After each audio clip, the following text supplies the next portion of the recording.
एक और उत्तरायण। सुंदर सुडौल और तेज मस्तिष्क की धनी श्यामली ने बहुत मेहनत कर नीट की परीक्षा में द्वितीय स्थान अर्जित किया था। पूरे घर में खुशी की लहर दौड़ रही थी। श्यामली को बधाई देने वाले लोगों का तांता लगा हुआ था। अहमदाबाद के सबसे पुराने अस्पताल में, जो कि एक कॉलेज भी था, श्यामली ने दाखिला लिया। सब तैयारियां शुरू हो चुकी थीं कॉलेज खुलने की। तभी कोरोना की सुगबुगाहट शुरू हो गई थी। फिर जैसे ही पढ़ाई शुरू होने का दिन आया, कोरोना शहर में दस्तक दे चुका था। घर में बंद रहकर ऑनलाइन क्लासेस का जमाना चल रहा था। श्यामली के बाबा पेशे से व्यवसायी थे। शहर से बाहर आना जाना काम के सिलसिले में लगा रहता था। अभी भी वह कलकत्ता गए हुए थे। माँ का डर उनके चेहरे पे छाए पीलेपन से साफ दिखाई पड़ता था, पर वह चुप्पी साध कर भरसक सामान्य रहने की कोशिश करती थी। श्यामली से माँ की मनःस्थिति छुपी नहीं थी। वह भी मन कड़ा कर सामान्य दिखने की भरसक कोशिश कर रही थी। बाबा कलकत्ता से आए तो स्वस्थ थे, पर कीटाणु तो घर कर चुका था। 2 ही दिन में शरीर में टूटन और दर्द की शिकायत हुई और फिर बुखार ने आ घेरा। उसी बीच आया उत्तरायण का पर्व, जो कभी हंसी खुशी से मनता था, आज मानो लग रहा था कि घर का सूर्य उगने के बजाय अस्त होने को है। सूर्य को जल देकर सभी सब काम छोड़कर बाबा की देखभाल में लग गए थे।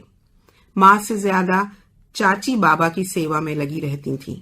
उन्होंने माँ से बहुत अनुरोध किया था, दीदी मैं तो अकेली हूँ, तुमको श्यामली और श्याम दोनों को स्वस्थ रखना है। अभी मुझे भाई साहब की देखभाल करने दो, फिर स्वस्थ होने के पश्चात खिला पिलाकर खूब मोटा कर देना। माँ के चेहरे पर जाने किस अनहोनी की काली छाया थी, जाने किस अमंगल की गहरी छाया। फीकी सी मुस्कान अधरों पर लाकर बोली, चल छोटी, संभाल अपने भैया को।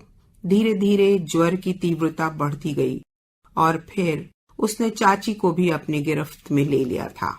मेडिकल ऑफिसर्स की टीम जब बाबा और चाची को इलाज के लिए अस्पताल ले जा रही थी, तब चाची का साहस देखने लायक था। घबराओ मत दीदी, भैया को मैं जरूर वापस लाऊंगी, बस तुम हिम्मत मत हारना।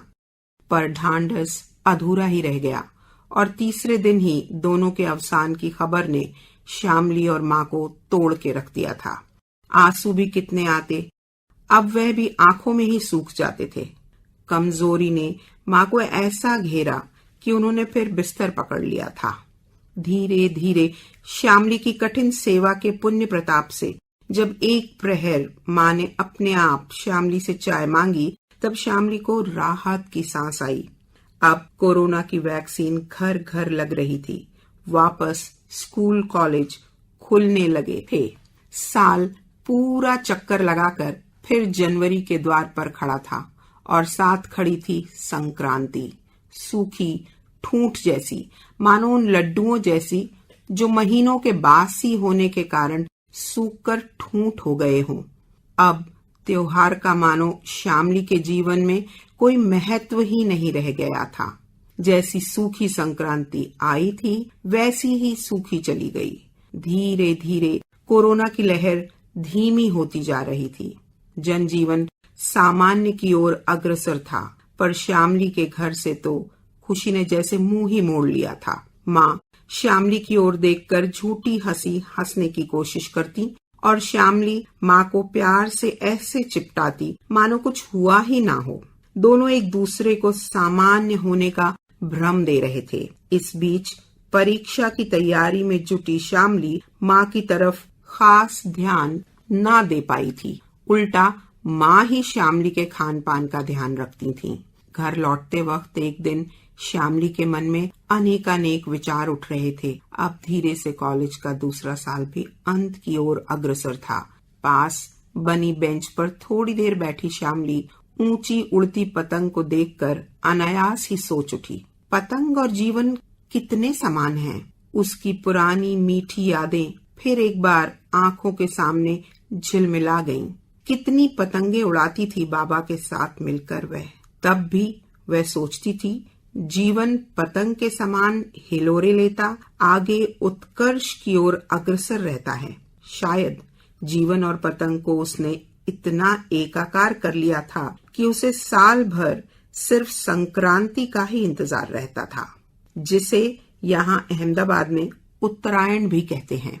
साल के सारे त्योहार एक तरफ और उत्तरायण एक तरफ। 2 साल पहले तक उसका जीवन कितना स्वतंत्र था, बेफिक्र था, आकाश में उड़ती पतंग की तरह। पर आज वह आकाश में उड़ती उस पतंग की तरह है जिसे हवा धीमे होने का भय है। डोर कट जाने का विचार ही उसे विचार शून्य कर देता है। तभी तेज कार के हॉर्न से उसकी तंद्रा भंग हुई। घड़ी में देखा तो 4 बज चुके थे। जाने कितने समय से वह यहाँ विचारों में खोई हुई थी। घर आते ही वह बालकनी की तरफ मुड़ गई। वही प्यारी सी बालकनी और वही छोटा सा कोना कितना पसंद था उसे। कितनी देर पता नहीं कहानी पढ़ते लिखते उसका समय वहीं बीत जाता था। आज कितने दिनों पश्चात उसने उधर का मुख किया था। चल हाथ मुंह धो ले, कपड़े बदल ले, तुझे यहीं चाय दे जाती हूँ, माँ ने हल्के से बालों में हाथ फेरते हुए कहा। वह मुड़ी और मुस्कुराने का निष्फल प्रयत्न करते हुए तीव्रता से अपने कमरे की तरफ चली गई। कहीं माँ उसकी आंखों में उमड़ता सागर न देख लें। चोरी चोरी उसने आंखों की कोरों से देखा तो माँ भी अपना चश्मा साफ कर रही थी। अक्सर पलकें भीग जाने पर माँ ऐसा किया करती थी। माँ चाय और मुरमुरे के लड्डू और चिक्की प्लेट में रखकर गई थी। आकर जैसे ही वह कुर्सी पर बैठी, उसकी नजर लड्डुओं पर ठहर गई। कल उत्तरायण था। एक बार फिर पिताजी का सबसे प्रिय पर्व। अतीत एक बार फिर उसके सामने पैर पसार चुका था। वर्तमान धुंधला हो चला था और अतीत के पृष्ठ फड़फड़ा रहे थे, मानो बाहर आ उसके जीवन में फिर छा जाना चाहते हों। उसे याद आया कि उत्तरायण के 8 दिन पहले से ही उसके घर में धूम मची रहती थी। रसोई से आती गुड़ और तिल की सौंधी खुशबू पूरे घर में बस जाती थी। घर का कोना कोना खुशी के रस में सराबोर रहता था। पापा और श्याम पतंग के कन्ने बांधने में तल्लीन रहते थे। श्याम कभी कभी बाबा को पापा कहता था। पापा, आप इतनी पतंगों के कन्ने इतनी जल्दी कैसे बांध लेते हैं? एक दिन श्याम ने उत्सुक होकर पूछा था। बेटा, बचपन से बहुत ही प्रिय त्योहार है ये मेरा। तुम्हारे दादा यहाँ बहुत पहले आकर बस गए थे। वैसे तो हम लखनऊ के रहने वाले हैं, पर अब अहमदाबाद ही अपना घर है। मैं पहले उनको पतंग लाके और उड़ाते देखता था और साथ ही साथ कब कन्ने बांधना सीख गया पता ही नहीं चला। लखनऊ में तो दिवाली के बाद जमखट पर पतंग उड़ाते हैं, पर अपने अहमदाबाद में तो उत्तरायण में इसकी धूम रहती है। बचपन से आज तक पतंग उड़ाने का चाव बढ़ता ही जाता है। पहले माँ से घड़ी घड़ी पूछा करता था कि कब आएगा उत्तरायण, कब बनेंगे लड्डू और कब हम सब इकट्ठे होकर छत पर पतंग उड़ाएंगे। माँ भी बताती, बेटा, जीवन और पतंग दोनों में कितनी समानता है। पतंग संभल कर उड़ाओ तो ज्यादा देर तक उड़ती है, कटती नहीं। ठीक उसी तरह जीवन भी है। सावधानी पूर्वक जियो तो अच्छी तरह बीतता है। बाबा की बातें सुनते सुनते कब रात हो जाती, फिर अधनींदे बच्चों को वह खुद ही बिस्तर पर सुला कर आते थे।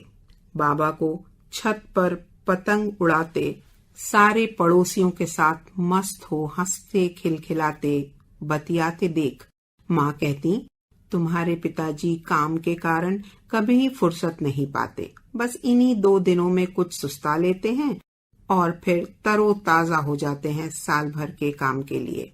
तिल, पापड़ी, गजक, लड्डुओं का दौर और हवा में उड़ती पतंगे।